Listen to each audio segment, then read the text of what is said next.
Boa noite. Sejam bem-vindos. Que bom estarmos juntos. Sou Dulce Guimarães, reitora do Centro Universitário Barão de Mauá. É com muita honra e satisfação que recebemos o professor Guilherme Davoli, que nos falará sobre a busca do equilíbrio em um mundo mutante. É um tema importantíssimo e essencial, que certamente trará suporte à nossa saúde emocional nestes tempos difíceis, cheios de incertezas e inseguranças geradas pela pandemia. Para mediar este assunto, teremos a professora Valéria, nossa pró-reitora de ensino. Professor Guilherme, em nome da instituição, agradeço sua presença e, principalmente, por nos dar apoio e incentivo neste recomeço das aulas. Um abraço a todos. Agradeço à professora Dulce pelas palavras na abertura desse nosso bate-papo. Gostaria de cumprimentar todos os nossos alunos, desejar também boas-vindas a todos neste nosso segundo semestre. Cumprimento também aos nossos docentes, aos nossos coordenadores que acompanharão a gente nesse bate-papo, que faz parte da integração agora do segundo semestre. E para estar comigo nesse momento agradável, professor Guilherme Davoli, que é psicólogo, atuante como psicoterapeuta, professor de psicologia, consultor empresarial e educacional e autor de vários livros. Guilherme, muito obrigada por estar conosco. Valéria, eu que agradeço a oportunidade, queria mandar um abraço para todo mundo que trabalha na Barão, todo mundo que dá aula, todo mundo que estuda. Eu que tive a oportunidade de ficar mais de 20 anos dando aula, junto com grande parte da equipe, tenho o maior prazer de poder estar em casa conversando com vocês a respeito desse momento que a gente está vivendo e dentro da minha possibilidade de ver se a gente consegue auxiliar um pouquinho as pessoas a se reorganizarem, não para voltar à vida, mas sim para experimentar quais são as nuances desse novo tempo, desse novo momento, das novas perspectivas emocionais e da nossa própria saúde física e mental. Acho que esses são os pontos essenciais que a gente vai ter oportunidade de conversar nos próximos minutos aí, tá? Sim. Davoli, então, para esse nosso bate-papo, nós vivemos um primeiro semestre muito intenso, né? Nossos alunos, tivemos aí um início de 2020 bem inesperado para todos, né? E eu gostaria de começar o nosso bate-papo com a seguinte pergunta para você. Desde que a gente nasce, sempre nós enfrentamos mudanças, né, na vida, desde que a gente nasce, dos mais variados tipos. E por que agora nós estamos sentindo o efeito dessas mudanças muito mais, né? A gente tem essa sensação. Por que parece que tudo está mais aflorado? Vamos começar por aí. Tá, joia. Bom, eu acho que a primeira coisa que nós temos que parar para pensar é que a questão do fato do mundo ser mutante, ele não é uma novidade, não foi Raul Seixas que descobriu isso há alguns anos atrás, não. O mundo sempre passou por grandes mudanças, mas elas vinham numa velocidade relativamente equilibrada. Então era comum, ali na década de 70, 80, a gente falar, olha, está tendo uma crise de gerações numa família. Era um conflito entre o neto e o avô, uma distância aí de 40, 50 anos, o avô falava uma coisa que o neto discordava, não pensava igual, então esse era o atrito, e a figura do pai e da mãe que estava no meio, nessa faixa aí do 40, 50 anos, fazia a negociação das linguagens. Então a gente tinha mudanças de 50 anos, mudanças de 100 anos. Hoje em dia, antes da pandemia, a gente já falava em crises de geração entre irmãos com 4 anos de diferença, com 5 anos de diferença, porque eles já vivem mundos diferentes, né? Você que está estudando na Barão, talvez você tenha um irmão aí que tem hoje 14 anos, 13 anos de idade, e se você começar a pensar como era a tua vida quando você tinha a idade do teu irmão, parece que não bate.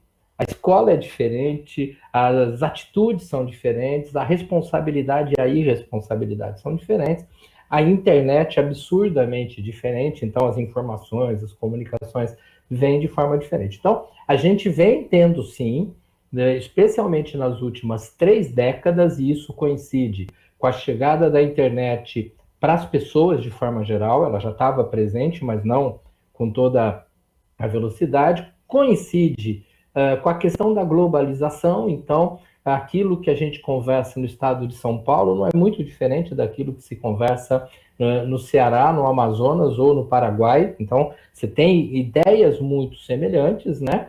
E todo esse conjunto acaba nos gerando uma grande perturbação. Se o mundo mudava num ritmo, eu vou inventar um número, de 80 quilômetros por hora, hoje ele muda num ritmo acima de 200 quilômetros por hora. E nesse momento é fundamental, então, que a gente comece a pensar algumas coisas que mudaram.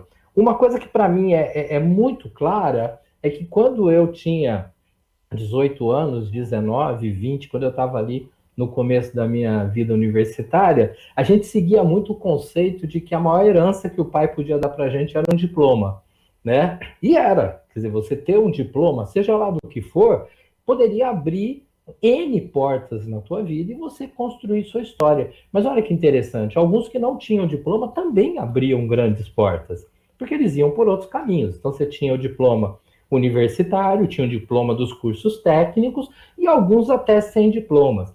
Hoje, o tal do diploma, agora eu estou falando um pouco especialmente para quem está aí nos últimos anos, né? O tal do diploma é que vai decidir minha vida? Não, o tal diploma, ele abre portas para que você possa buscar outras formas de abrir as outras portas, porque no mundo que muda muito, aquilo que eu sei hoje, de repente já não é o bastante para um problema que eu vou encontrar o ano que vem. O conhecimento que eu tenho hoje, por mais que a gente corra atrás, ele se torna às vezes obsoleto, se eu começar a acreditar que aquilo é o suficiente. Conversando com um professor da Faculdade de Química da USP, em São Paulo, ele fez um comentário interessante, e isso já tem um ano, tá? Ele falou, Guilherme, as pessoas que estão se formando hoje, elas não aprenderam coisas que os alunos que estão entrando já estão aprendendo. Eles estão fazendo um curso relativamente comum, né? 4, 5 anos, só que a hora que eles estão saindo da faculdade, eles já têm um ritmo de menos informação que aquele que está entrando, porque em pouquíssimos anos mudou. E eu acho que esse é um ponto muito interessante para que a gente pense num fato primordial, o fato de que 2020 não é um ano perdido. 2020 não é um ano de desconhecimento, de desinformação. Você que chegou na faculdade agora fala, caramba, tive 1 mês e pouco de aula, a hora que eu ia começar a conhecer as pessoas, eu saí, né? Eu fui parar dentro de casa, eu voltei para o local onde eu estava, muitos, inclusive, voltaram para suas cidades, né? Pô, então esse ano eu não aprendi nada. Como assim? Em primeiro lugar, você está aprendendo uma nova forma de olhar o mundo, uma nova forma de encarar a realidade, realidades do mesmo jeito como os professores estão aprendendo novas formas de transmitir conhecimento, de tirar dúvidas, de gerar debate, né? Então, é um momento de grande aprendizagem e tão significativo, que nós já temos, após um período relativamente curto, mais ou menos 5 meses, né, do processo de isolamento, para quem entrou desde o começo, nós já temos uma mudança no mercado de trabalho, né? A gente ouvia dizer, mas hoje nós já temos médicos trabalhando pela internet e atendendo pacientes através de celulares, né? Logicamente, casos mais graves não é o caso, mas um monte de trabalho que não, você tinha que se deslocar, envia todo um problema. Não, ele vai atender por aí, ele tira dúvidas. Psicólogos como eu, atendendo pela internet, até existia. Hoje, nós temos casos de pessoas que falam, olha, quando voltar a ter um ritmo de atendimento na clínica, eu quero continuar pela internet. Né? Nós já temos estudantes que dizem que conseguem ter mais atenção e concentração pela tela do que pela aula presencial. Então, nós estamos vendo uma mudança no mundo. E você que está aí fazendo curso de história, fazendo curso de pedagogia, fazendo curso de medicina, de físio, fazendo curso de qualquer área, você tem que compreender que o mercado de trabalho que existia para a tua carreira, para a minha carreira inclusive, na véspera do isolamento era um. O mercado de trabalho hoje já é outro, e o mercado de trabalho para 2021, 22, 23, ele vai ser absolutamente diferente, com duas características básicas. A primeira baseada na pergunta que você fez, Valéria. Muita mutação, muita mudança, muita novidade. E o segundo, portas muito abertas, muito amplas, para quem tiver a fim de navegar e conhecer e se adaptar e crescer diante do novo. Por outro lado, nós vamos encontrar pessoas, e infelizmente eu diria que a maior parte da população, que está usando todo esse período de isolamento para reclamar da vida, para tentar descobrir quem é o culpado, para dizer desse jeito eu não consigo, para dizer eu não sou capaz, e aí você não está simplesmente se fechando no período de isolamento, você está se isolando da própria história, e depois para recuperar vai ser difícil. Então é muito importante pensar, nós estamos entrando num mundo novo, e o mundo novo traz algumas novidades. Eu gostaria de mostrar para vocês um videozinho bem curtinho, ele tem por volta de 2 minutos, ele é parte de um vídeo bem mais longo, de quase 1 hora, tá? Mas ele vai mostrar como as coisas vão. Você vai ver que no comecinho não tem tanta assim novidade, né? Parece que é um vídeo que não traz nada tão diferente, mas tem sim. Eu quero que você preste muita atenção para acompanhá-lo. Vamos lá? Olha isso. Olha isso aqui. Esse desenho, ele significa o que está acontecendo com o mundo. Parece um cardiograma, mas não é um cardiograma. Ele mostra que tem um momento que as coisas estavam muito paradas, quase mortas, e começa a acelerar, e passa a ter uma animação, uma vida que não tinha antes. Tudo ficou acelerado. Sabe por quê? Por causa da tecnologia de informação e comunicação. Nessa fase, tinha pouca gente no mundo, e a tecnologia de informação e comunicação era muito rudimentar e cara. Telefone fixo no lugar, imagina. Demorava muito para as coisas acontecerem. O cenário era estável, quase parado, lento, previsível, controlável, simples. Acontecia uma coisa de cada vez. Nessa fase, criamos instituições com hierarquias poderosas que controlavam o mundo. E nós nos sentíamos muito seguros, porque tudo permanecia igual por muito tempo. O indivíduo se submetia ao grupo, abria a mão da sua individualidade, aprendia a regra do jogo e a vida seguia em frente. Isso deu certo por um bom tempo. Aí, com mais gente no mundo e com uma tecnologia de informação e comunicação mais poderosa e mais barata, todo mundo tomando decisão o tempo todo, numa velocidade absurda, o mundo começou a ficar instável, dinâmico, rápido, imprevisível, transparente, fora de controle, complexo, e nessa dinâmica toda, além da instituição, surge um novo personagem muito poderoso. O indivíduo conectado em rede, que acessa tudo e a todos o tempo todo. Mobiliza pessoas, trabalha, produz conhecimento sem precisar das estruturas e da permissão das instituições. Aquelas instituições hierárquicas e controladoras estão tendo que aprender a lidar com esse novo cenário, com esse novo indivíduo mais conectado, mais livre, mais móvel, mais bem informado e crítico. O mundo mudou tanto que pessoas de muito sucesso naquele cenário estão tendo muita dificuldade para manter seus negócios e empregos nos dias de hoje. Bom, eu acho que isso resume um pouco do que a gente estava colocando, né? Nós temos um mundo que está mudando, e aí por 2 vezes ele põe a mão no bolso e tira o celular do bolso. Vamos deixar claro, o celular não é nosso inimigo, mas a nossa dependência, quase que semelhante à dependência de uma droga, ao uso do aparelho, essa pode ser uma das nossas grandes dificuldades. Uma questão muito clara é quando as pessoas falam assim, as pessoas estão procrastinando, né? Tem estudante que, de repente, ele vai assistir aula, mas você não sabe se ele está lá. Tem estudante que não está nem aí com o que está acontecendo. E aí a primeira ideia que a gente tem é que quem não está nem aí é porque não está ligando para nada. E nessa hora, eu trago uma frase que eu gosto muito do Rubem Alves, escritor falecido há uns 4 anos atrás, em que ele dizia assim, ele falava criança, eu vou falar pessoa, tá? Ele falava assim, não existe pessoa desligada, existe pessoa ligada em outro mundo, né? Então quando você fala, tá, pera um pouco, eu estou assistindo aula aqui da faculdade, mas eu não consigo concentrar. Eu estou aqui em casa, mas a internet não está tão boa para prestar atenção, meu equipamento não é tão bom, ou mais, meu equipamento é ótimo, a internet é ótima, só que tem gente conversando, aí eu quero ver o WhatsApp ao mesmo tempo, eu quero ver notícias não sei da onde, hoje à noite tem futebol na televisão, e eu vou juntando esse quatrilhão de coisas, e aí eu procrastino. Procrastinador é aquele que não faz nada porque não tem nada? Não, eu estou perdido no meio do excesso. Eu estou ligado a tanta informação, e esse monte de informação é o que acaba nos castigando. Esse monte de informação é que me leva, muitas vezes, a ter uma sensação, né, que eu acho extremamente perigosa, de que somos fantoches na mão de alguém. Né? Quer dizer, o mundo me comanda. Eu queria prestar atenção, mas alguma coisa me roubou. Eu queria prestar atenção, mas alguma coisa me sequestrou de uma determinada situação. E a hora que eu vivo isso, me sufoca. Então vamos lá. Primeira coisa, o mundo está mudando muito rápido. 2020? Não. Já vinha mudando muito rápido antes disso.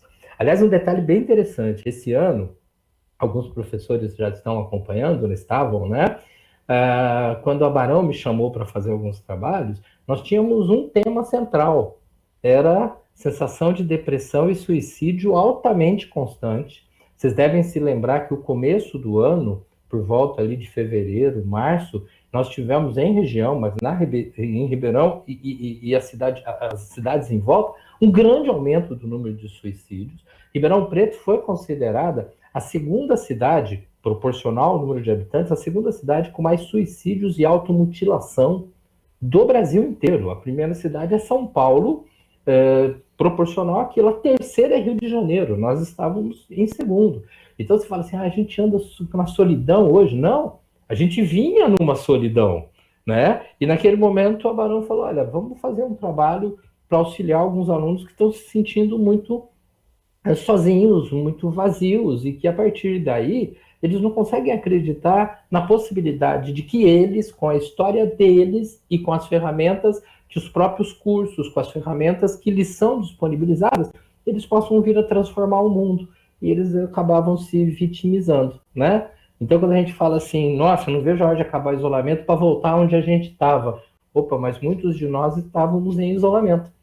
Só que era um isolamento em que a gente se isolava. E a gente achava confortável, porque a gente ia para trás de uma parede e ficava lá quietinho no canto, evitando pessoas, evitando situações, passando por uma série de conflitos. Hoje, eu tenho que parar para pensar que o que mais me tira o objetivo, mais me tira o foco, não é porque tem algo que me atormenta ou só porque eu sinto um vazio, mas porque tem tanta coisa à minha volta. E na maioria das vezes, eu não interpreto as coisas que estão acontecendo, que fica muito mais difícil.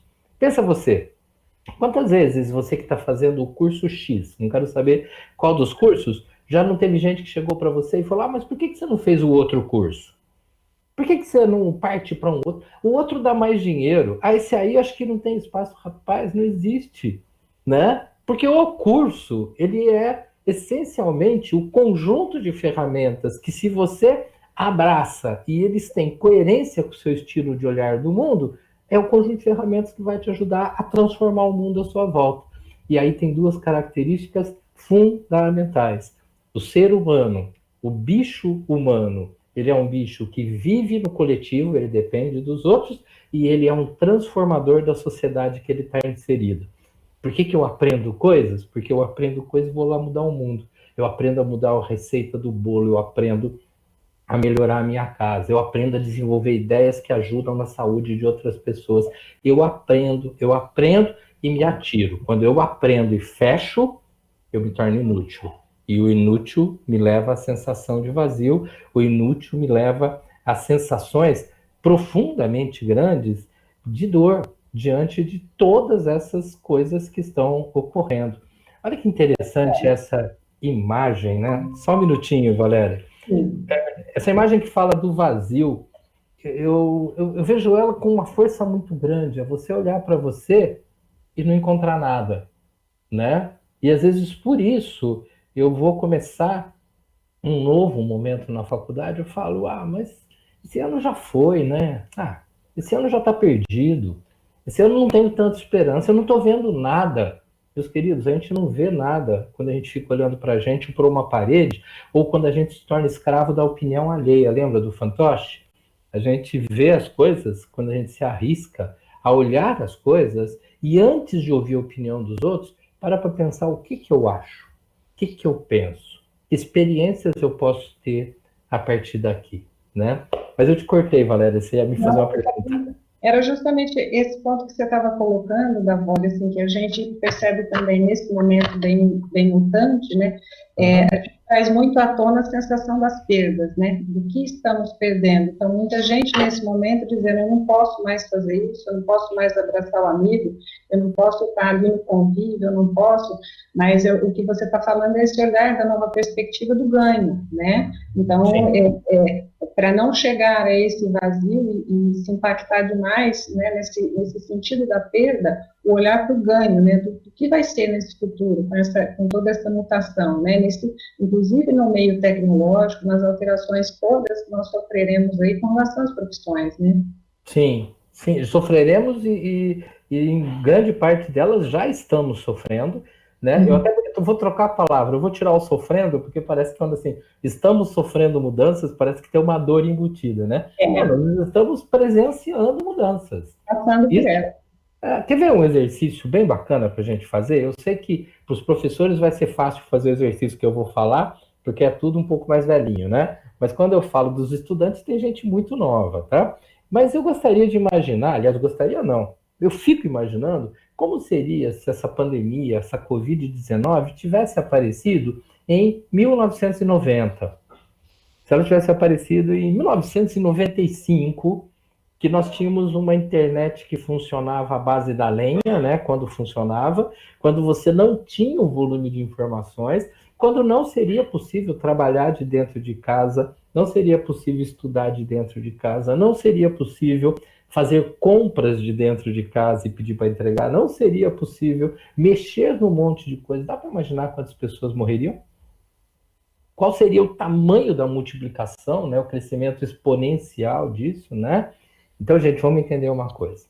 Primeiro veio a ferramenta, a tecnologia. Cada dia vai ficando melhor. Tecnologia específica de informação, né? Primeiro veio a ferramenta, depois veio a dor. E com a ferramenta é muito mais fácil cuidar dessa dor. Isso é fantástico. E é fantástico quando eu paro para pensar que as pessoas que desenvolveram todas essas potencialidades tecnológicas, elas não desenvolveram pensando na pandemia, elas desenvolveram pensando em que nós tivéssemos mais conforto na vida. Só que surgiram dois problemas. Algumas pessoas, diante do conforto, usufruíram disso e quiseram crescer. Outras pessoas, diante do conforto, sentaram, ficaram no lugar, desejando que os outros resolvam. E tá cheio de gente que quer que os pais resolvam os problemas. Tá cheio de gente, inclusive mais velha, que espera que a própria faculdade resolva os problemas. Tá cheio de gente querendo que o patrão resolva o problema. Quando, na realidade, se eu tenho conhecimento, tenho ferramentas e tenho a possibilidade de, conversando com pessoas, aprender ferramentas novas, eu vou tentar resolver problemas. Sempre seguindo um processo básico. 3 tipos de problemas. Tem problema que eu resolvo, tem problema que eu chamo os outros e, junto com os outros, eu resolvo. Lembra? O bicho homem, ele é um bicho coletivo, ele precisa do outro. Então, tem problema que eu resolvo, tem problema que, junto com os outros, eu resolvo, e tem problema que não tem solução. E problema que não tem solução, não tem solução. Tá? E aí? Ué, não tem solução. Eu adoraria que chovesse. Foi um tempão que não chove, e parece que não vai chover. E não adianta eu ficar fazendo dança da chuva na sala da minha casa. Não, esse não tem solução. Então, dentro do possível, eu vou regar umas plantas com água. Dentro do possível, eu vou tirar alguma coisa que está muito no sol. Se eu tenho um cachorro, um gato, e o meu quintal é muito quente, eu coloco ele no lugar mais fresco. Eu vou beber bastante água para me hidratar. E isso está na minha mão, né? E aí eu quero que vocês pensem assim, ótimo, o que está na minha mão com relação ao meu curso, à faculdade, ao meu emprego ou ao meu desemprego? O que está na minha mão com relação à tecnologia que eu tenho ou à tecnologia que eu não tenho? Me falta. Onde eu moro não dá. Eu não tenho condição financeira para ter isso. Cara, então eu vou ficar atrasado, porque os estudantes que têm um celular bacana, que têm um notebook bacana, que moram numa casa que tem uma internet muito boa, eles vão sair na minha frente. E eu que não tenho essa tecnologia, ou quando tenho ela é muito falha, eu fiquei para trás. Não, meus queridos, nesse momento você está um pouco atrás, sim. Mas você não está atrás porque não lhe é dada a oportunidade ou não lhe será dada a oportunidade. Você está mais atrás. E às vezes eu preciso de mais fome para conseguir correr atrás do meu projeto de vida. Isso é fundamental. O Howard Gardner, um cara que é o mentor da ideia de múltiplas inteligências, essa ideia é bem legal, porque ela prova que não existe aluno mais inteligente e menos inteligente. Não existe o doutor fulano de tal que é genial e o outro que não vai ser ninguém na vida. Não existe isso, tá? Mesmo quando a gente fala de necessidades cognitivas especiais, aquilo que antigamente a gente chamava de deficiências mentais, aquilo não quer dizer que a pessoa não vai ser nada na vida, né? O que existe são inteligências diferentes. O problema é que tanto falaram para mim que meu irmão era melhor que eu, tanto falaram para mim que meu primo sim ia conseguir, que eu começo a acreditar que o outro, por ter alguma facilidade, vai e eu fico, né? E aí volta no Gardner, ele fala assim, a função da escola é levar o conhecimento para que o aluno se alimente desse conhecimento e deseje ardentemente transformar o mundo. Talvez você fale assim, um dia eu vou dizer para todo mundo que eu estudei na Barão de Mauá. Mas o que é legal é a Barão poder falar, pô, um dia aquele cara lá que faz o maior sucesso estudou aqui, né? Por quê? Porque quem vai fazer a diferença no mundo é você. A Barão, ela tenta fazer dentro do limite do hoje, né? Mas a Barão não consegue acompanhar estudantes que passaram por ela há anos e anos atrás. E quando encontra, aí é muito legal. Porque quem é que faz a propaganda da faculdade? O sucesso do aluno lá na frente. E sucesso são aqueles que tinham todas as ferramentas na mão e facilidade? Não, você vai ver que grande parte do sucesso não tinha essas ferramentas. Mas volta no Gardner. A escola dá o conhecimento.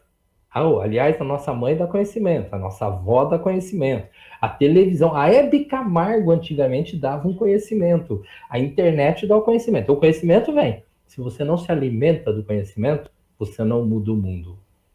Então é fundamental. Pô, tá começando um semestre. Vixe, mas nós vamos voltar para o presencial, nós vamos ficar no virtual, meu querido. Hoje é virtual. O presencial vem. Quando? Sei lá. Não vou arriscar nenhuma data. Aliás, eu não vou arriscar nem o ano. Porque a questão toda é que essa é a verdade de hoje. E na verdade de hoje, é dessa maneira que eu vou ter que desenvolver melhor. Mas, cara, e se eu não conseguir desenvolver tudo? Pensa no meu caso. Eu estou no último ano do curso de psicologia. Eu estou no último ano do curso de psicologia e como é que eu vou entrar no mercado se falta algumas coisas? Você tem absolutamente o resto da vida para aprender tudo isso, desde que você mantenha a tua fome, o teu desejo de melhorar alguma coisa na vida, não apenas de ganhar dinheiro, o teu desejo de transformar o mundo e compreenda que a Barão, nesse momento, ela é uma espécie de grande loja que vende ferramentas. Se eu pegar as ferramentas e deixar guardado na gaveta, eu não vou mudar nada na vida. Se eu pegar a ferramenta e falar, olha, dentro do possível, eu vou aprender a usá-las, ótimo, tenho professores, tenho gente para me orientar, tenho gente para debater, enquanto não é no presencial, vai no virtual e daqui a pouco no presencial, e com essas ferramentas eu passo a ser um transformador de um mundo que já nos avisa de algumas coisas. Dificilmente algum dos alunos de hoje trabalhará a vida inteira num lugar só. Dificilmente um aluno de hoje vai arrumar um emprego e vai fazer a mesma coisa sempre, sabe? Aquele modelo antigo, né? O cara que era contratado para ser carimbador, né? Então ele batia carimbo, 40 anos depois ele batia carimbo, e se bobear os mesmos carimbos ainda, nem trocava, né? Não. Hoje você começa fazendo uma coisa, daqui a pouco você vai para outra, se bobear uma coisa que você fazia até desapareceu, não precisa mais, agora você faz de outro jeito, e esse processo vai mudando. Esse período que nós estamos aqui em isolamento, eu tenho tido a oportunidade de fazer várias lives, várias conversas com muitos lugares.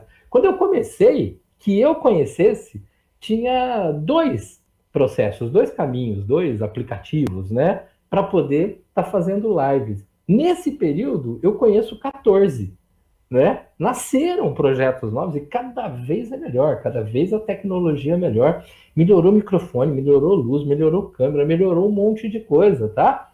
E as pessoas que estão falando estão melhorando e as que estão ouvindo estão ficando mais atentas. Então, é bem legal, né? Tem dor? Tem. Pô, mas o meu caso é mais complicado. Eu chego às vezes a não ter o que comer, cara. Porque eu perdi emprego, meu pai perdeu o emprego. E aí a gente teve aí o auxílio emergencial do governo, às vezes a gente tem auxílio de vizinhos, de amigos, né? E, cara, é difícil você ficar pensando no que você vai comer, se você já é pai, como é que vai ficar meu filho pequeno, ainda tem que estudar, e a internet não está ajudando, cara. A dificuldade é que faz com que eu pare para pensar em como organizar as minhas estruturas. Eu preciso organizar minhas estruturas porque entenda uma coisa fundamental e você vai achar talvez um pouco engraçado, mas é sério. O slide que eu vou colocar, que aliás foi uma ideia que um professor na porta da sala dos professores da Barão me falou: Guilherme, você já pensou nisso? Eu falei: eu vou usar, e vai ser agora. Cara, quando a gente fala da história do mundo, a gente fala dos povos do período, desculpa, paleolítico, do período neolítico, né? Tudo é lá atrás, tudo é muito, muito antigo. Qual a diferença fundamental? E me perdoe os professores de história se eu falar alguma coisa não completa aqui, tá? Basicamente a diferença é que num dos períodos o homem usava o mundo, usava as coisas do jeito que elas eram, né? Então a pedra era usada do jeito que ela era, a planta que estava plantada a gente comia. E depois o homem começou a fazer ferramentas com essas pedras. Aí vem a questão do fogo, aí vem a questão de vamos desenvolver novas formas de nos proteger do frio, vamos desenvolver novas formas de pescar, de plantar alguma coisa, tá? Então nós temos historicamente o chamado período paleolítico, o período neolítico, e aí nós temos o período de hoje, o período ansiolítico, né? Eu sei que você vai falar, pô, mas isso é uma piada? Não, não é uma piada. Na verdade é isso. O ser humano, ele era considerado alguém que sobrevivia daquilo que estava pronto. Ele não tinha muito como criar. Depois ele começa a criar. E ele vai criando, e aí ele vai criando, e as coisas vão melhorando, e as coisas vão ficando fantásticas. Só que nós chegamos num momento em que uma das coisas que as pessoas mais falam é assim: eu estou ansioso. Eu não aguento mais ficar trancado em casa. Eu estou ansioso, que eu estou esperando uma notícia e ela não chega. Eu estou ansioso, eu achei que as aulas presenciais voltavam agora no dia 7 de agosto e já mudaram para setembro, e talvez mude. E eu estou ansioso porque eu queria encontrar meus amigos, minha avó, queria encontrar minha namorada. Eu estou ansioso por causa disso. Cara, sabe o que é ansiedade? Ansiedade é um presente de Deus. Ansiedade é uma característica que apenas os seres humanos têm. Ansiedade é a capacidade humana de ter desejos, de ter anseios, de sonhar com amanhã, de sonhar com aquilo que vem depois. Então a ansiedade, ela não é uma doença. Sabe quando é que ela vira doença? E eu já cheguei a falar isso para algumas salas de aula aí na faculdade. A ansiedade, ela vira doença quando o excesso de informação desconectada, o excesso de notícia, o excesso de coisa que, na verdade, eu não estou nem aí, que não é o que me interessa, aquele excesso vai chegando, e esse excesso, em 1958, recebe o nome de estresse. Então, estresse é eu estou nervoso? Não, não é isso que é estresse. Estresse, eu estou tão carregado, eu estou tão poluído de informação, eu estou com tanta coisa me chacoalhando, que chegou uma hora que eu já não consigo saber no que eu estou pensando, o que é mais importante. Sabe quando você tem uma prova na terça, uma na quarta, uma na quinta, e aí você não sabe qual você estuda, e no final você estuda mais ou menos qualquer uma e vai mal em todas as provas? O que aconteceu, cara? Você quis abraçar tudo, né? Vamos estudar uma, entendeu? Depois a gente estuda a outra, depois a gente estuda a outra. Tá, mas vai que a prova da quinta é mais difícil. Sim, mas você vai fazer a da terça, não é? Então vamos fazer a da terça, depois a gente pensa a outra. E esse exercício de vamos organizar uma coisa de cada vez, que parece que perdemos a capacidade, a nossa bisavó sabia fazer muito bem. Ela não picava cebola, fritava ovo, fazia açúcar e varria a casa ao mesmo tempo. Ela tinha hora para varrer a casa, a hora de picar cebola, ela tinha hora de temperar o frango, e aí ela fazia de cada vez. E as coisas iam, né? Ansiedade faz mal para a gente? Mal. Ansiedade pode nos levar a situações gravíssimas situações gravíssimas de saúde física, inclusive, e de saúde intelectual. Eu preciso derrubar a minha ansiedade? Preciso derrubar. Eu tenho que acabar com a minha ansiedade? Não pode, porque você nasceu com ela, você não acaba com ela. Um bebezinho que está nascendo nesse minuto, enquanto nós falamos, ele já é ansioso. Uma pessoa de muita idade que está falecendo agora, ela é ansiosa. A ansiedade é nossa. Eu preciso diminuir o excesso de informação. Eu preciso diminuir o que está me atormentando. E nessa hora que eu preciso diminuir o que está me atormentando, eu preciso buscar uma coisa chamada foco, né? O que é foco? Foco é isso, né? Eu consigo estudar pensando em música, futebol, internet, festa, saída e mais um quatrilhão de coisas? Não. Então, o que eu tenho que fazer? Se é hora de estudar, eu vou estudar. Ah, cara, mas minha vida tá muito agitada. É engraçado, a tua vida tá muito agitada. Só que antes você tinha que sair de casa, pegar o carro, ou a moto, ou o ônibus, deslocar até o local da faculdade. Ainda tinha que assistir as aulas lá, todas, e depois pegar e deslocar de volta. E quantas vezes eu dei aula para alunos que viajavam 1h30 de ônibus para chegar na faculdade, 1h30 para voltar, e no dia seguinte, de manhãzinha, teriam que estar trabalhando. Opa, eu não tenho que deslocar? Então, algum tempo eu tenho. Ah, mas parece que minha cabeça está toda hora cheia, parece que eu nunca me sobra tempo para nada. Sim, minha cabeça está cheia, resta saber se ela está cheia de coisas que são minhas e me interessam, ou de coisas que não são minhas.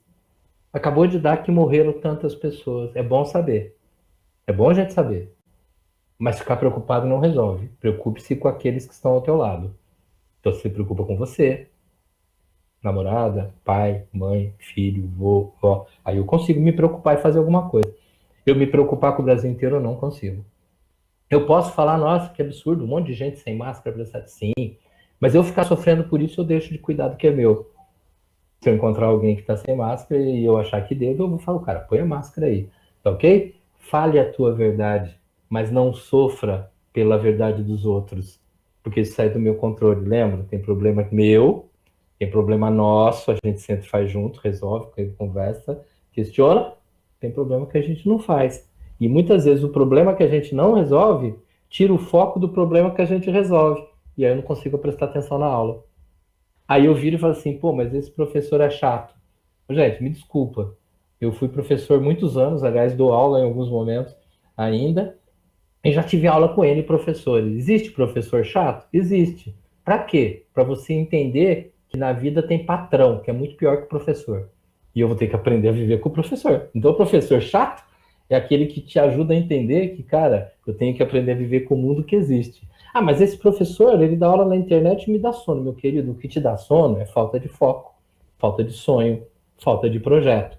Porque quando a gente está muito afim de alguma coisa, a gente é capaz de assistir um vídeo, sabe? Um tutorial de internet, em russo, tentando explicar como é que faz um negócio, e aí você, por indução, você vai seguindo aquilo e fala, é isso, eu tenho que fazer isso para resolver o problema. Por quê? Porque o meu desejo, lembra? A minha fome. Perguntinha para vocês aí. Como é que anda a tua fome de ser um transformador da tua vida, da sociedade que você vive, do mundo que você tem pela frente? Como é que anda, não a tua aposta, mas como é que anda a tua crença em ser alguém que, junto com uma coletividade, pode criar condições melhor, e essa condição melhor de vida a todos, inclusive pensando muito, muito, muito no futuro, ela vem das ferramentas que a gente já tem hoje. Eu, quando fazia lá o meu ensino médio, né, o antigo colegial, eu odiava a matéria de química. Eu odiava, eu não suportava. E quando eu entrei na faculdade de psicologia, uma das minhas alegrias foi saber que nunca mais na vida eu teria química. Até tive uma matériazinha que falava sobre medicamentos psiquiátricos, tinha alguma coisinha de química.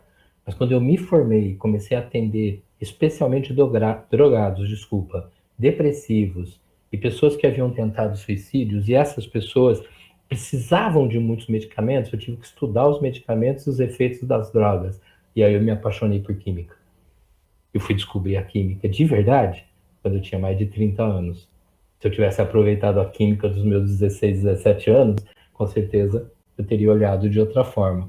Existe a hora em que o problema me gera fome e a fome me gera ou abraça a causa ou desiste da causa.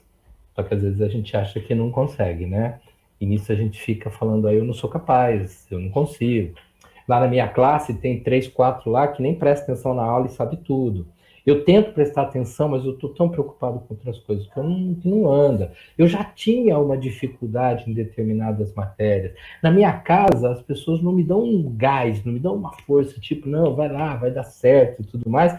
E eu acabo me autodestruindo, não é isso? Eu quero que você pense numa frase que ela é bastante simples até, tá? Era só um pouquinho, que eu acho que eu a perdi aqui no meu espaço, mas eu acho ela já, tá aqui. Ela fala sobre sentimento de inferioridade.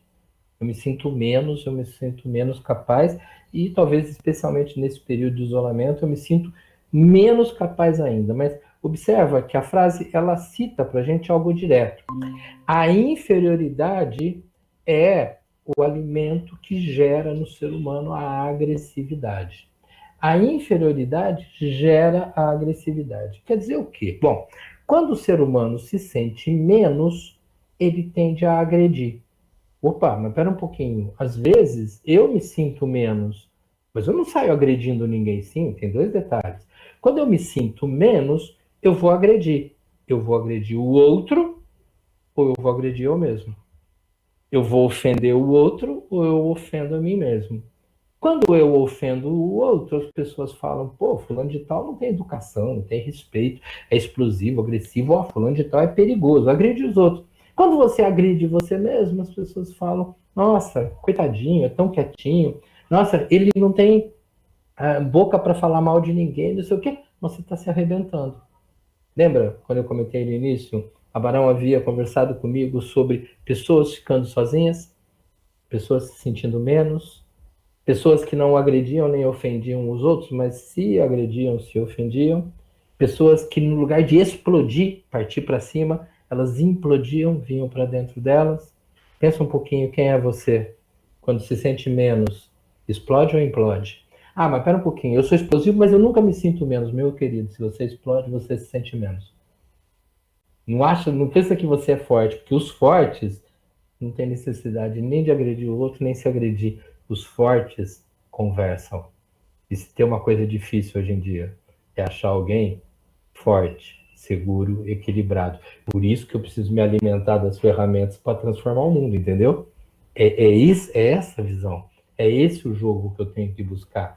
Lembrar sempre, mas sempre, que eu posso sim estar me sentindo menos, mas eu preciso me livrar do chamado estresse, que é aquela condição, né, que eu coloquei para vocês, que muitas vezes a gente tem porque a gente vai abraçando coisas que não tem, e principalmente eu preciso tomar cuidado com o quanto eu sou levado pela opinião dos outros, o quanto que eu sou levado pelas chamadas pessoas tóxicas. Essa expressão é meio horrível, né? Eu tenho visto muitos momentos em que a gente fala sobre pessoas tóxicas, parece que virou meio que palavra da moda, né? Mas eu acho que a gente tem que pensar o que é uma pessoa tóxica. É uma pessoa que joga a gente para baixo, é uma pessoa que tira a força da gente, é uma pessoa que quando eu estou tentando me animar, eu falo, mas peraí, vai dar certo, eu vou tentar estudar isso aqui, arrumar aquilo lá, alguém vira e fala assim, não adianta não, cara, vai perder tempo. Sabe, você fica fazendo isso, depois eles dão nota lá pra gente e resolve. Cara, eu não tô querendo nota, eu preciso de conhecimento. Porque se eu tiver cheio de nota, eu não resolvo o problema lá na frente. Se eu tiver com conhecimento, aí eu consigo transformar alguma coisa lá na frente. Percebe? Não é uma questão simplesmente de eu cuidar de mim. Eu preciso cuidar de quem tá perto de mim.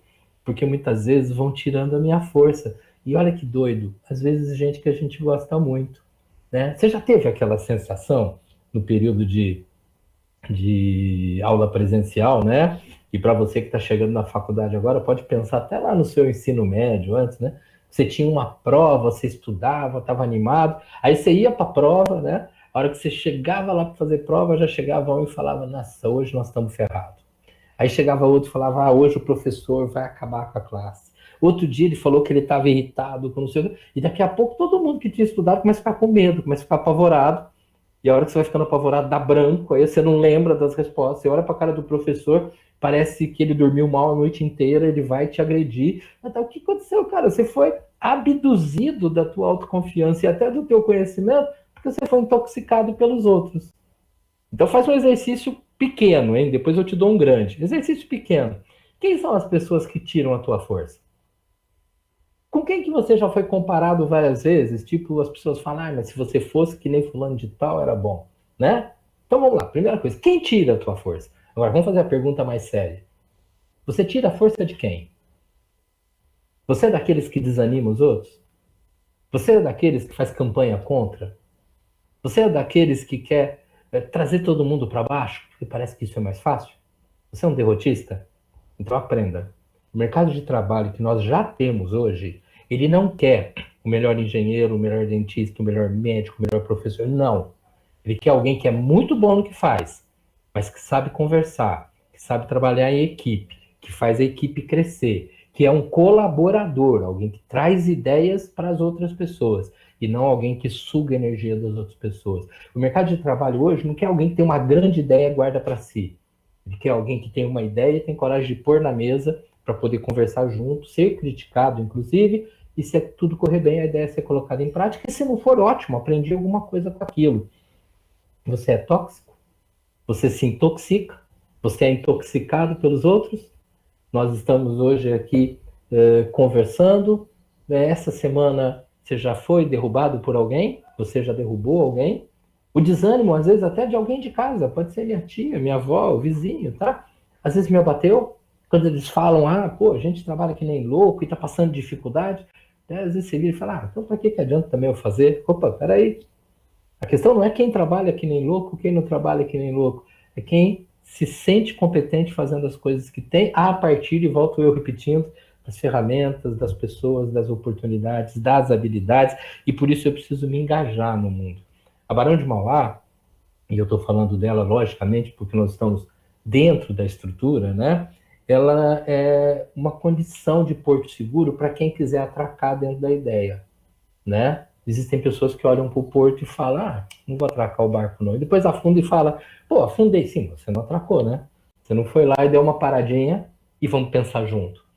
Não queira que o professor A, B, C, que o coordenador do curso X, que a direção da faculdade te responda perguntas que ninguém sabe a resposta. Quando é que isso vai passar? Será que essa vacina da Rússia vai dar certo, ou vai dar da China, ou vai dar a de Oxford? Será que vai ser tratado? Será que vai ter outra pandemia depois? Vai valer a pena eu fazer o curso tal? Não é melhor eu fazer outro, queridos? Nós estamos falando de um mundo em que a gente nunca soube as respostas. Mas o importante, o mais importante, é que eu esteja sempre tentando buscar possibilidades de respostas. A minha filha mais velha, quando ainda era muito criança, ela me trouxe uma frasezinha que ela copiou de algum lugar, que eu achei tão genial que eu nunca mais esqueci. E olha que ela devia ter, na época, uns 8 aninhos de idade, né? Hoje ela já está com 26 anos. A frase que ela me trouxe falava assim, por que será que todas as vezes que eu aprendo a resposta, o mundo troca a pergunta? E essa frase ficou, ela é genial, né? É que eu não curto muito tatuagem em mim, senão eu tinha tatuado. Porque isso é muito claro. Porque que a hora que eu acho que eu já sei tudo, aí alguém chega e fala, ótimo, mas a gente não precisa disso não, mas a gente precisa de outra coisa. Ué, então não adiantou eu ter aprendido, querido, se você não aprendeu aquela anterior, você não vai se virar com a próxima. Mas a vida inteira eu vou ter que aprender, a vida inteira eu vou ter que estudar, a vida inteira parece que eu nunca vou estar pronto. Não vai estar pronto. Porque a nossa personalidade, ela começa ali quando a gente nasce e ela para de se transformar no dia da nossa morte. E tem gente que fala, não, eu já tenho 20 anos, minha personalidade está formada, eu já tenho 40. Cara, eu tenho 61, a minha não está formada até agora. Aliás, eu nem sei quem eu sou direito, né? Mas, cara, teve uma vez lá no passado que eu fracassei. Tá vendo? Eu não tenho jeito. Mas, cara, quem disse que eu no passado era o mesmo que eu sou hoje? É como se eu virasse para você e falo, nossa, me arrependo muito de um negócio que eu fiz aos 23 anos. Aí você fala, você não tem 61? Sim. Ué, então o que você faz para resolver o problema dos 23? Nada. Até porque o cara de 23 anos não sou eu. Era aquele. Eu mudei tanto depois daquilo que eu tenho que aprender com a besteira que eu fiz aos 23. Mas não falar, não, eu sou assim. Aos 23 deu errado. Então não vai dar certo. Eu sou assim. Todo mundo na minha família faz faculdade. Quando eu entro, tem uma pandemia. Eu sou assim. Na minha formatura, para tudo. Cara, você acha que o mundo está muito preocupado com você, né? Você é o centro das atenções. Não, cara. Mudanças, elas sempre vieram. E elas estão, nesse momento, muito mais intensas, mas já estavam muito mais intensas anteriormente. O mercado de trabalho, ele nunca, nunca, nunca estacionou. Hoje, nós estamos aprendendo a viver com muitas perdas. Inclusive, aprendendo a viver com a perda de vidas. Tem muita gente aí que perdeu familiar. Eu perdi um primo logo ali nas primeiras semanas. Eu perdi filhos de pessoas conhecidas. Eu sei de gente em várias cidades passando mal. Nesse exato momento, só para vocês terem uma ideia, eu estou atendendo online gente em tudo quanto é canto. Nesse momento, eu tenho, nessa semana, 6 pessoas com Covid, uma internada em estado grave, 2 passando muito mal, né? Em casa, mas passando muito mal, e 3 bem. Você fala assim, pessoas mais idosas? Não. A que está internada em estado grave tem 37 anos, tá? E você fala, tá, e aí, cara? Eu a conheço como profissional, mas me dói. E dói para todo mundo, né? Nós temos que aprender a viver o luto. E nessa hora de viver o luto, a gente precisa aprender aquilo que os índios canibais ensinam pra gente. Os índios canibais, eles não comem lá um pedaço de carne humana e pronto, não é isso não. Até porque os índios canibais, eles não são devoradores de homens. Existe uma doença chamada canibalismo, isso é diferente. O índio canibal não é doente. O canibal, ele acredita que quando ele come um pedacinho de alguém muito inteligente, ele vai ficar com um pouco daquela inteligência. Ele vai comer um pedacinho de alguém muito corajoso, ele vai ficar mais corajoso. Ele vai comer um pedacinho daquele homem que morreu e que eu admirava muito, e eu vou ser mais admirável. Ele não sai matando gente para comer, ele come gente que já morreu, e é importante. E isso chama-se antropofagia.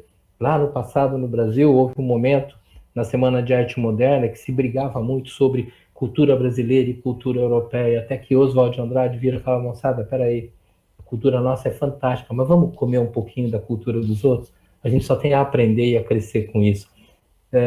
Eu sinto a morte de alguém, sim. Qual a maior homenagem que eu posso fazer para minha mãe, para o meu pai, para o meu irmão, para o meu primo, para alguém conhecido que eu sempre admirei, que morreu, por acaso com essa doença, mas talvez com outras. E nesse período muita gente fala, mas eu amava tanto fulano de tal, e a pessoa morreu até de outra doença, mas eu não pude ir ao enterro, eu não pude ir ao velório, porque você não pode estar ali para despedir, meu querido, a maior homenagem não é ir ao velório. A maior homenagem é você pôr em prática tudo que você aprendeu com aquela pessoa. Se você achava aquela pessoa muito boa em alguma coisa, vai lá e faz igual. Porque essa é a questão do conhecimento que transforma o mundo. Eu aprendo com a escola, aprendo com o curso, aprendo com os professores, aprendo com as pessoas que eu amo, e a partir daí, a cada dia que passo, eu sou alguém mais preparado para ser um transformador desse mundo que está aqui na frente. Eu estou mais preparado para ser um transformador dessa sociedade que está aqui à minha volta. Você tem se alimentado das suas perdas? Você consegue compreender que quando a gente perde, a gente está tendo uma fantástica oportunidade de experimentar algo novo? Porque se você não admitir que é você que vai ter força diante do mundo, você vai ser alguém que simplesmente vai reclamar da vida. E isso a gente tem que compreender como sendo, infelizmente, comum. Nós vivemos, nos últimos anos, com a chamada fragilidade humana. As pessoas que estão à nossa volta, nossos amigos, nossos parentes, nós mesmos, nós não somos simplesmente fracos, nós somos frágeis. Nós quebramos fácil. Você reparou como as pessoas ficam nervosas à toa? Aliás, você já reparou que, inclusive, as crianças, se você tiver criança em casa, como as crianças hoje são mais irritadas, elas não admitem perder, elas não admitem que alguém pense diferente, elas não admitem não ter controle, e nós nunca tivemos controle. Nós nunca tivemos controle sobre a vida, nós nunca tivemos controle sobre nada. E esse talvez seja o grande presente humano, é não saber o amanhã e continuar lutando para poder viver da melhor maneira possível no amanhã. Isso é legal. Você imaginou se você já soubesse tudo que vai acontecer no futuro? Você imaginou que chato? Se você se apaixonasse por alguém e já conseguisse saber tudo que vai acontecer na vida de vocês dois, né? Tudo que vai dar certo, vai dar errado. Cara, é terrível. Mas tem gente que fala assim, nossa, eu não quero namorar sério não, porque eu tenho medo do futuro. Cara, você vai construir o futuro com alguém, não vai? Ah, mas e se a minha profissão não der certo? Você vai construir o teu futuro com a tua profissão. Aliás, deixa eu até trocar a frase. Você vai construir o teu futuro com as tuas profissões, porque necessariamente não é uma só, tá? Eu não sei como é que tá a minha imagem chegando para vocês aí, mas atrás de mim aqui tem um violão. Não sei se está aparecendo. Se tivesse é só minha cena, Pedacinho da voz. um pedacinho, tá? Tem um pedacinho do meu violão aqui atrás. Cara, se não fosse esse violão aqui, eu teria abandonado a faculdade. Porque enquanto eu estava fazendo a faculdade, eu já tocava desde pequeno, houve um momento que meu pai infartou. E aí nós passamos a ter enormes problemas financeiros. Ele não morreu, ele foi falecer muitos anos depois. Eu falei, aí, cara, aí eu tinha que me virar, eu tinha que pagar minhas contas, eu tinha que me manter, e foi tocando violão, né? Então você fala, ah, o Guilherme é psicólogo? Cara, o Guilherme é psicólogo graças ao violão, graças a outros conhecimentos, graças a ter montado uma clínica e trabalhar de garçom para pagar as contas no começo, porque não tinha cliente, e mais um monte de coisa. Nossa, Guilherme, coitado, você sofreu tanto. Sofri nada, cara, me diverti pra caramba com isso. Achei fantástico ser tudo isso. E às vezes eu fico pensando, tá bom, e se eu parasse hoje? Cara, se eu parasse hoje, eu tenho a possibilidade de um monte de coisa. Volto a tocar violão, eu volto a ser garçom, vou ser cozinheiro, vou dirigir um Uber, vou fazer um milhão de coisas. Por quê? Porque eu não sou uma coisa. Eu sou um conjunto de possibilidades. E cada um de nós é um conjunto de possibilidades. Por isso que eu tenho que tomar cuidado com essas pessoas que de maneira tóxica me invadem, de maneira tóxica acabam me derrotando, acabam me tirando da lógica. Vamos trazer alguém lá do passado para ajudar a gente a pensar? E esse é um slide que eu já cheguei a usar até com com algumas salas de aula. É um texto muito bacana de Aristóteles, olha, 384 anos antes de Cristo.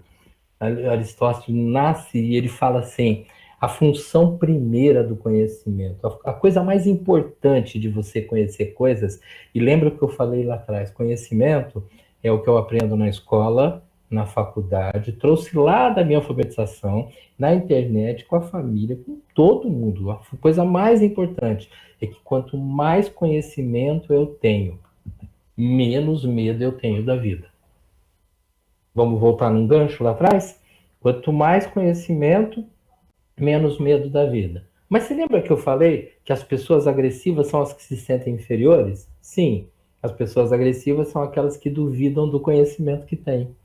Quando o ser humano duvida do seu conhecimento, ou ele começa a agredir todo mundo, ou ele se agride. E nesse período de pandemia, muito especialmente, nós estamos vivendo que nem bicho em zoológico, duvidando que vai acabar, duvidando do controle, vira e mexe a gente usa aquela frasezinha, ah, vai passar, mas a gente mesmo não acredita, né? Então fica essa coisa remoendo, eu vou me sentindo inferior. Como é que eu saio da sensação de inferioridade? Vai aprender coisas, vai conhecer, né? E nesse exato momento, por mais cansado, por mais que um monte de coisa até te irrite, a chance de a gente aprender coisas e conhecer é maravilhosa. Cara, mas eu vivo com a internet na mão e eu tô aprendendo o quê? Você não aprende porque você só vive no mesmo lugar, né?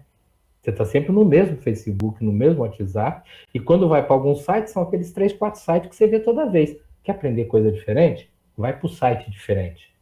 Quer conversar com alguém diferente? Opa, gente diferente me traz ideias diferentes. Se você só conversa com aquela rodinha, com aquele grupinho, você só ouve aquela história. Não é isso? Tá. Então, eu preciso ter claro que o conhecimento, esse que também a universidade me dá, e não apenas ela, o conhecimento é a ferramenta que faz eu vencer o medo. Quando eu entendo um assunto, eu sou capaz de me arriscar naquele assunto. E o mercado de trabalho que aguarda você que está se formando e que aguarda daqui um tempinho maior você que acabou de entrar no curso superior, o mercado de trabalho, ele espera de você que você faça uma diferença extremamente positiva, não estacionando no conhecimento.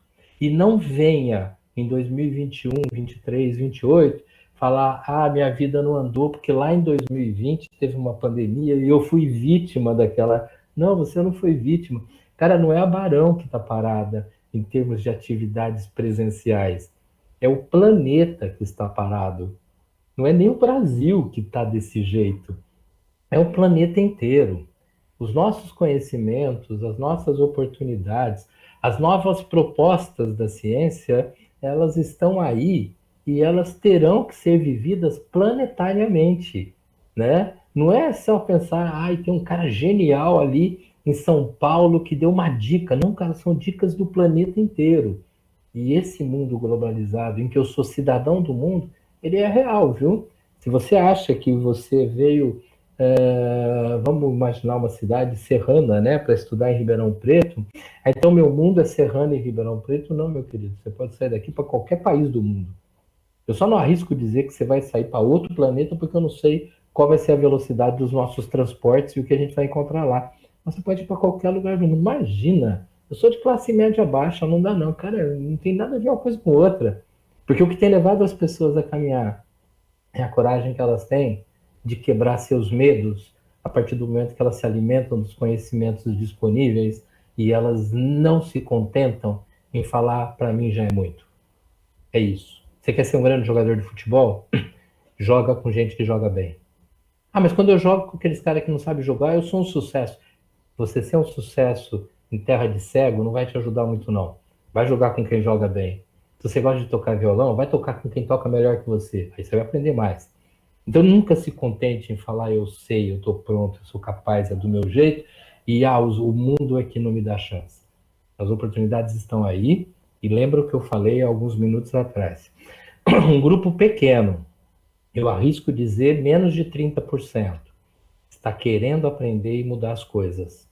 E um número enorme, 70 ou mais por cento de pessoas, está essencialmente reclamando da vida, reclamando da aula, reclamando da conexão, reclamando da dificuldade financeira de hoje. E eu não estou dizendo que, imagina, se a tua vida está boa, você não sabe como a minha está difícil, querido. A questão da vida fácil, vida difícil, ela existe sim. Óbvio que eu admito que alguém que está com grandes dificuldades financeiras tem mais medo, mas vai se alimentar de força aonde?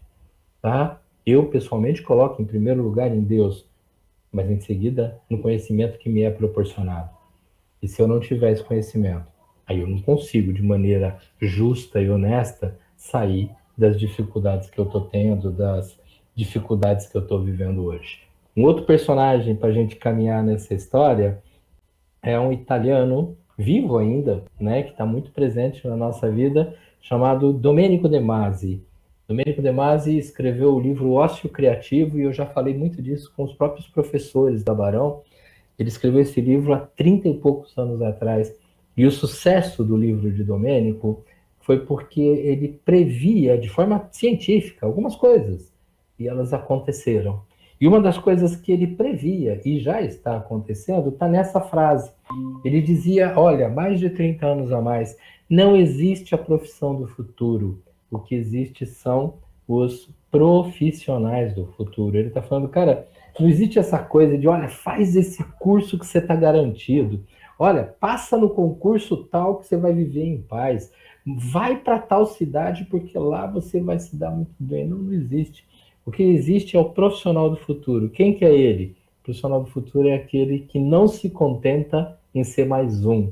Ele não se contenta em fazer o óbvio. Ele busca mais, ele quer buscar formas. E para isso, ele tenta hoje organizar o foco dele. Hoje ele tenta organizar o foco nas coisas que ele tem. Eu até acho que você não tem como foco apenas estudar. Você tem outras coisas aí. Só que não dá para focar 3 coisas ao mesmo tempo. Então, eu tenho 3 coisas, 4, 5, 6 coisas importantes. Opa, uma de cada vez.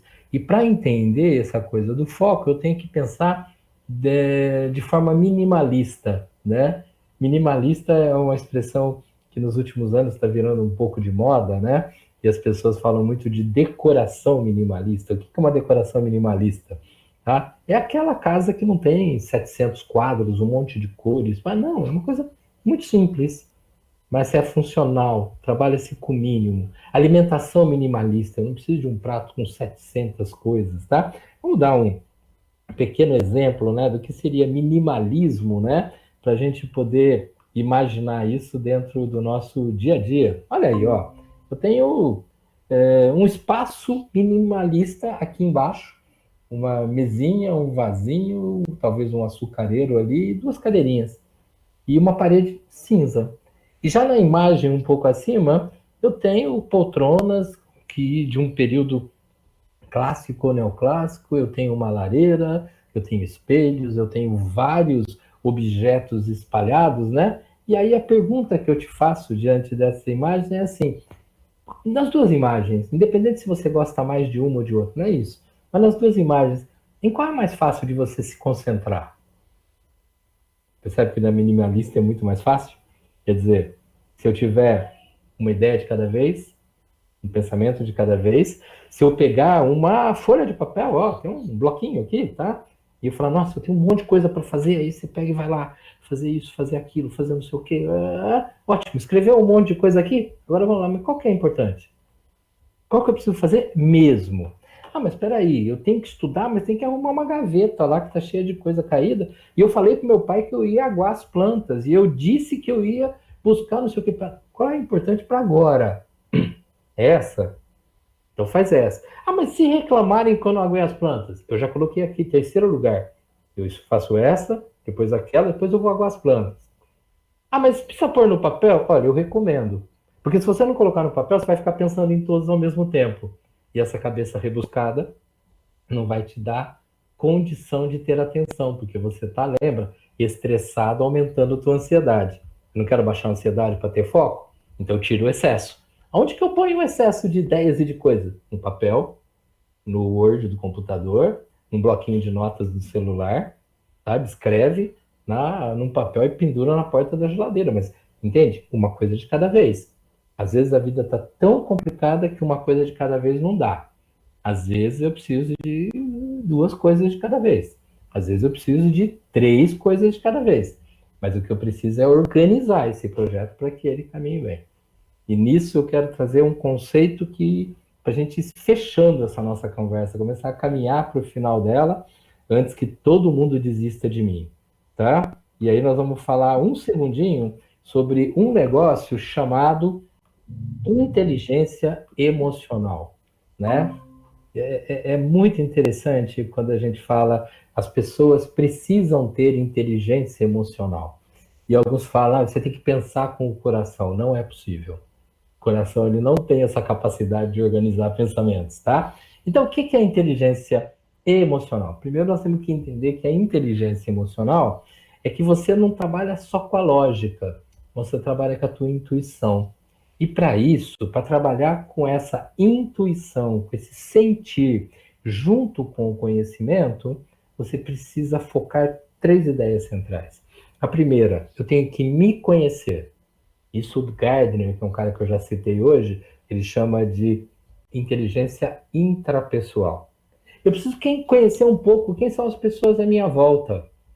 E aí Gardner chama isso de inteligência interpessoal. Eu tenho que saber quem eu sou, quem é o meu colega, quem é a minha tia, quem é o meu namorado, eu preciso saber quem é meu professor, pelo menos um pouco, né? Então, quem eu sou, quem é o outro.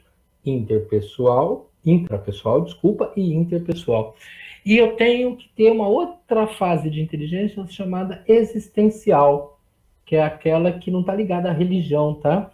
Mas ela está ligada ao conceito de que eu não estou sozinho no mundo. Lembra lá atrás? Tem coisa que eu resolvo, tem coisa que eu dependo de alguém, tem coisa que não está na minha mão. Traz para as inteligências. Eu me conheço e conheço a outra pessoa, ou as outras pessoas e as outras situações, e mesmo assim tem coisa que não está na minha mão. Quando eu sou capaz de trabalhar o conceito de que eu não sou fantástico, de que eu não sei tudo, que eu não sou perfeito, que eu tenho direito ao erro, à margem de erro, e eu tenho direito à perda. Lembra que falamos de luto, e luto não é só morte, tá? O luto muitas vezes está ligado a não atingir a meta que eu queria, né? Hoje, no meio da tarde, eu conversei com um rapaz que ele foi numa entrevista, e ele saiu da entrevista, uma entrevista de estágio, extremamente feliz, e 2 horas depois ele recebeu um recado dizendo que, olha, você foi muito bem, pá, mas você não foi selecionado dessa vez. E a única coisa que ele pensava, onde foi que eu errei? Eu respondi tudo que eles queriam, eu me vesti direito, eu fui educado. Onde foi que eu errei? Eu falei, meu querido, você pode não ter errado em nada. Acontece que alguém foi escolhido. E não cabia todo mundo, cabia 3. Vocês eram em 8. O outro foi tão melhor que eu, não sei, estou dizendo que o outro foi escolhido. Talvez por um pequeno detalhe. Talvez, inclusive, o cara que escolheu esteja arrependido. Mas não é essa a questão. Só não fica se julgando inferior na medida em que eu falo, não, eu fiz tudo, eu não posso errar. Não, a gente erra. Inteligência emocional. Eu conheço os problemas que eu pelo menos tenho uma ideia dos problemas que eu tenho, e aí eu tenho que pensar quem sou eu, quem são as pessoas envolvidas nisso, família, colegas, pessoal do trabalho, amigos, tá? Eu entendo as pessoas do meu mundo e eu entendo que eu não mando em ninguém e que a partir daí eu vou tentar conviver da melhor maneira possível. Inteligência emocional é quando você começa a admitir a sua imperfeição. E ela é genial nessa hora, ela nos facilita, né? 1 milhão de coisas. Valéria, nós temos aí, pelas minhas contas, uns 10 minutinhos, é isso? Temos, e eu queria te fazer, Davoli, uma pergunta, na verdade, assim, né, uma colocação para você também aí, colocar as suas palavras que nos fazem pensar. Nós vamos, claro que em algum momento, ter esse retorno, né, nós estamos vendo aí algumas coisas do Plano São Paulo acontecer, e tudo isso que você está dizendo, né, nesse período, nessa avalanche de emoções e tudo mais, a gente vai ter agora um momento, né, vamos entender que data será essa, do retorno. Nesse sentido, Davoli, eu me lembro que lá no início da pandemia, a gente até, quando ouvia dizer, olha, muda a forma de cumprimentar as pessoas, né, você ficava meio avexado até, né, você falava, puxa, agora eu encontrei, eu não posso dar a mão, não posso... Ficava uma coisa ali meio estranha, né? Então, imaginando um momento de retorno, o que você coloca para a gente desses cuidados emocionais, né? Para a gente estar nesse retorno. Como é que a gente encara isso de novo, né? Que, por tudo que se apresenta, tem que ser de uma forma um pouquinho diferente o nosso convívio, até a gente entender todo esse processo aí, vacina, que virá, etc. Então, eu queria que você trouxesse para a gente agora, aí para esse tempo que ainda nós temos, isso, essa relação, né, que nós teremos novamente no retorno, que cuidado emocional, como é que a gente retoma isso? Isso é fundamental, tá? Porque a gente tem falado muito em cuidados com toda a questão do isolamento e cuidados com o retorno, e aí todo mundo lembra do álcool em gel, todo mundo lembra da máscara, de lavar as mãos, todo mundo lembra de manter distância, né? Lembra não quer dizer que vai fazer, mas pelo menos lembra, e tem que ser assim. As carteiras têm que ficar mais distantes, para ir tomar um café, cada um fica longe do outro, e aí tem toda a explicação. Mas realmente fica isso, tá bom, e por dentro, como é que eu vou estar me sentindo quando eu encontro pessoas e não posso falar no ouvido, eu não posso abraçar, eu não posso dar um beijo, eu não posso fazer uma brincadeira, né, dar um empurrãozinho na outra pessoa. Eu vou ter que tomar cuidado, às vezes eu falo, pô, empresta o caderno aí, eu quero pegar o caderno para dar uma olhada numa matéria, opa, mas será que eu vou poder pegar esse caderno de alguém, esse texto de alguém, emprestar um livro, como é que eu vou trabalhar? A primeira coisa que eu tenho que compreender é que o ser humano, ele foi criando rituais, né? E os rituais, eles não são mais importantes que os fatos. O que são importantes são os fatos, né? Eu vou dar um exemplo de algo comum, né? Eu, com essa coisa de viajar bastante, eu acabei tendo que aprender, né? Mas aqui no estado de São Paulo, a gente chega e dá um beijo em alguém, né? Você vai para o sul, você chega e dá um beijo em alguém. Você vai para o Rio de Janeiro e a maior parte do Nordeste, se você não der 2 beijos, as pessoas reclamam. Eles falam que você deu um beijo em cada lado do rosto. Isso é ritual. E quando você vai lá para Rondônia, eles dão 3 beijos em alguém. Mas quem tem mais afeto? Quem dá um beijo, quem dá 2, quem dá 3, quem dá a mão ou quem fala oi? Não sei, né? E eu vou no velório e chego lá no velório e tem alguém ali que tá batendo papo e até contando piada. E a hora que eu ando mais uns 3 metros, tem alguém chorando. Tá? Quem tá sofrendo mais? O que tá chorando, não. Quem está sofrendo mais pode ser o que está contando piada e está justamente tentando aliviar a dor dos outros e a dele. O que tem mais amor pode ser que ele não dê um beijo, mas ele cumprimente a distância. Então a primeira coisa, gente, é entender que nós temos que esquecer um pouco a nossa hiperdependência do ritual, né? O que eu preciso entender é que o afeto que o outro me dá e o afeto que eu vou dar ao outro, e esse afeto é em todos os sentidos, tá? De uma grande paixão ao simples fato de alguém que é um amigo ou conhecido. O afeto, ele está no tom da minha voz. O afeto, ele está na forma como eu olho, né? E não fico desviando o olhar das outras pessoas. O afeto está em prestar atenção, né? Porque às vezes tem gente que chega e nos abraça muito, mas não dá a mínima atenção pra gente. Não, alguém que está dando atenção, falando, não, me fala aí o que você está querendo. Tá? Me conta aí o que você quer que eu vou tentar te ajudar. Isso é afeto. Então, eu preciso compreender que de forma muito importante para esse momento em que a gente está preocupado com os toques físicos, né? Mas também para o restante da nossa vida, de que a gente não é escravo dos rituais que a gente criou, por mais que eles tenham importância, de tanto repetir, eles são marcantes. Crianças têm rituais, indígenas têm rituais, tem 1 milhão de rituais. Mas é importante entender o que eu quero transmitir. Eu quero transmitir carinho, eu quero transmitir segurança, eu quero transmitir companheirismo, eu quero receber parceria, eu quero o quê? Que nós estamos trocando? E a gente consegue isso de forma extremamente significativa quando a gente presta atenção, presta muita atenção no tom da voz da gente, no olhar mais direto, e não esse olhar que eu faço de conta, estou olhando para cima, estou olhando para a parede, né? Não, eu vou tentar quebrar um pouco, inclusive a minha timidez, né? Para mostrar para as pessoas que eu sou aquilo que as minhas ideias revelam, e não necessariamente um gesto repetitivo, né? O maior torcedor não é aquele que está no estádio gritando, berrando e xingando o juiz o tempo todo. O grande torcedor, às vezes, ele está quietinho ali na cadeira dele porque ele está curtindo aquele jogo e torcendo por dentro. E esse cara, ele não é alguém que destoa, ele simplesmente tem o jeito dele. Então, é importante que a gente comece a pensar no retorno às aulas, que nós temos um problema gravíssimo de saúde, e sair daquele discurso medíocre de, mas eu tô bem, ou um discurso pior ainda, mas eu já passei por ela. Cara, a gente ainda não sabe se repete, se não repete. A gente não sabe se, inclusive, daqui a alguns anos isso não pode vir de forma mais avassaladora, inclusive para quem já teve, né?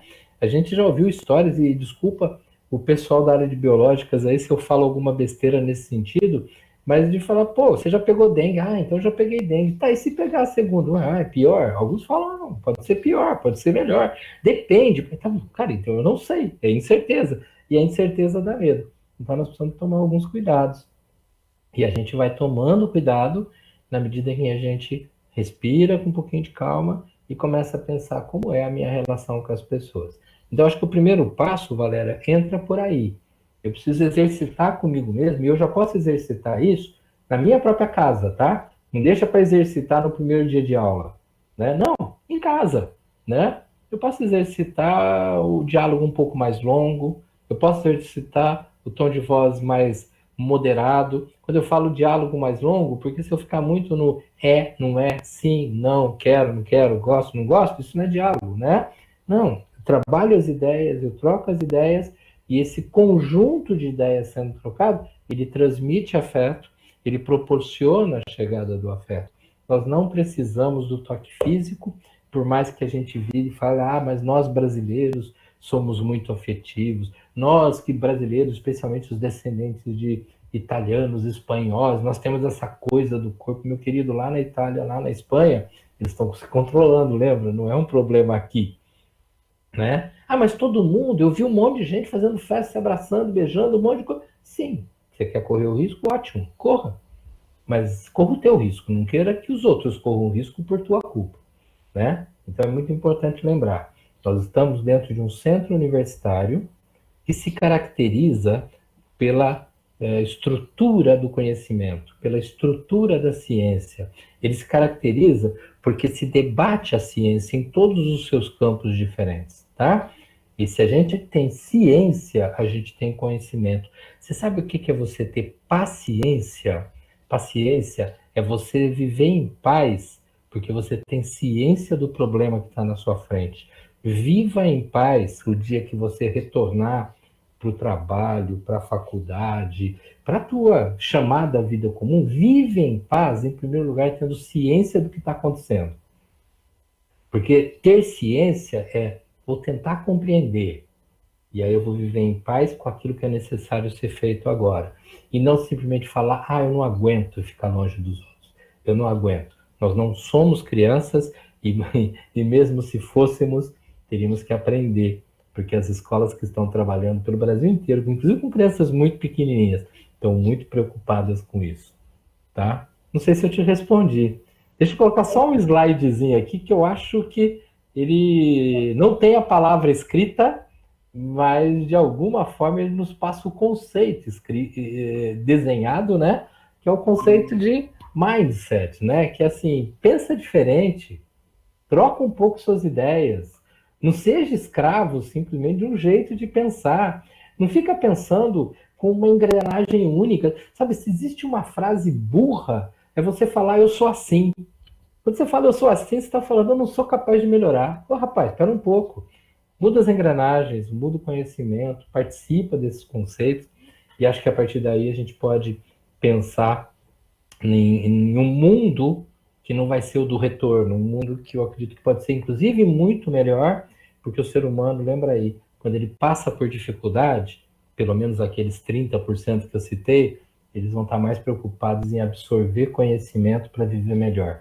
E é isso que a gente tem que fazer em parceria com os colegas que a gente tem, na escola que a gente está, no curso que a gente escolheu, tá? Sempre lembrando que 2020 é um ano absolutamente importante nas nossas vidas. E nós vamos ter muita história boa para contar de 2020, quando a gente estiver lá em 21 ou 22. A gente vai olhar para trás e a gente vai ter coisas boas, tá? Não aqueles 70%. 70% vão continuar dizendo que não valeu a pena. Mas eles já não gostavam de 2019, 18, 17. Então, o problema não estava aí. Tá bom? Davoli, que pena que o nosso tempo acabou. Passou. Eu tenho certeza que o pessoal também deve ter sentido que passou muito rápido, mas eu gostaria de agradecer imensamente pelas ideias, tá? Tudo que você mostrou para a gente nessa noite. Olha, eu quero agradecer o convite, quero deixar um abraço para todo o pessoal da equipe da Barão que eu conheço, se não todo mundo, quase todo mundo, deixar um forte abraço para vocês que são estudantes. Acredito que daqui a algum tempo a gente vai se ver aí pelos corredores em algumas situações, tá? E desejar de coração que Deus abençoe a todos, tá? Até mais. Obrigada, Davoli. Obrigada a todos que estiveram conosco nessa noite, aos nossos queridos estudantes, que vocês tenham bastante força para estar junto conosco. Que bom que estamos juntos nesse segundo semestre. Aos nossos docentes também, nossos coordenadores. Um forte abraço, uma boa noite a todos. Muito obrigada.